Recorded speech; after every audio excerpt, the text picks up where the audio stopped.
Mais et c'était inouï, quoi. L'eau était dévastatrice. On voyait des frigos qui passaient, des voitures. C'était horrible, hein. Et la force incroyable. Les câbles ont été inondés, puis nous avons eu de l'humidité dans les murs et comme tout le monde, pas d'électricité, pas de chauffage pendant plusieurs mois, donc pas de quoi cuisiner.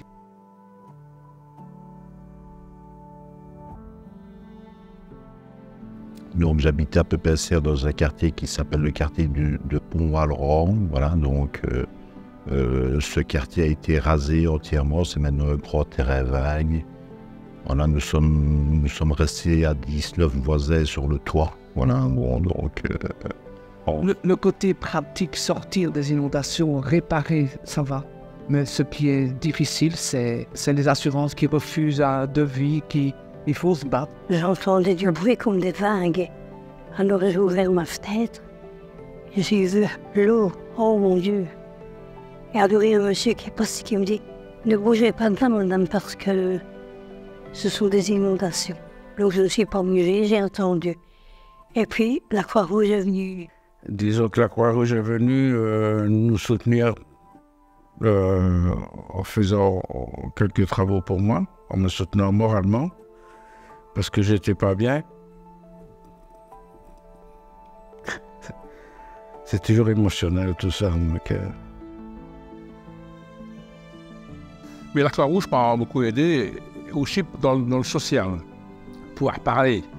Parce que moi je vis seul, et quand on a été inondé, comme j'ai été inondé, il faut tout démolir et eux étaient là quand même. Tout notre rez-de-chaussée qui était commercial et pour mon mari qui était artisan a été complètement ravagé.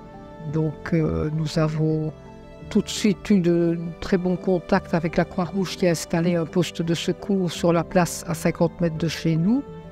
Donc voilà, matériellement, c'est vrai que j'ai tout perdu, mais lorsqu'on est dans une telle situation critique, on ne pense pas au matériel. Voilà, et donc on est content d'être toujours là une fois que l'eau est descendue.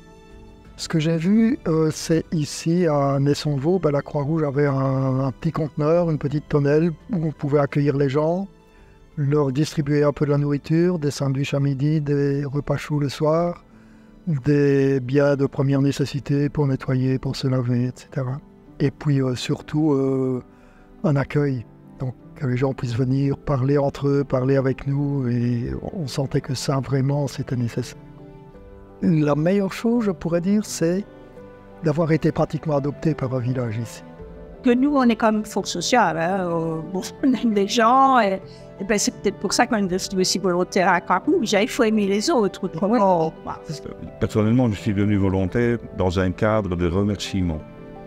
Dans la mesure où, au niveau du personnel Croix-Rouge, on a rencontré des gens formidables et qui se sont dévoués sans compter les heures en tant que bénévoles, qui ont fait preuve d'une gentillesse formidable à notre égard, beaucoup de patience.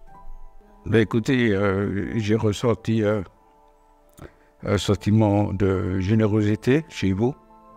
Et de ce fait-là, j'aimerais bien le partager.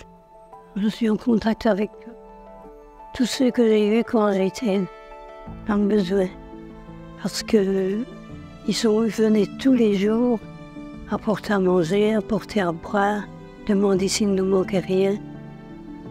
Moi, je dois dire que je les félicite. Et je suis heureuse d'être en contact avec eux. Disons qu'on a quand même encore des contacts. Et voilà, je crois que si j'ai encore besoin, je pourrais compter sur eux.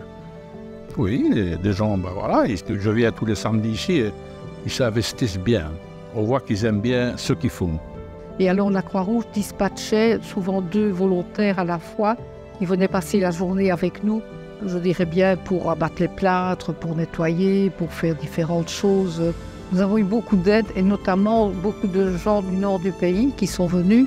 Soit, et pour nous, la Croix-Rouge est présente, que ce soit sous forme de petits coups de téléphone, comme quelqu'un que je connais ici pas loin, qui demande comment ça va, que ce soit sous forme de contact visuel ou de personne à personne, comment ça va. Non, elle fait toujours partie de notre vie.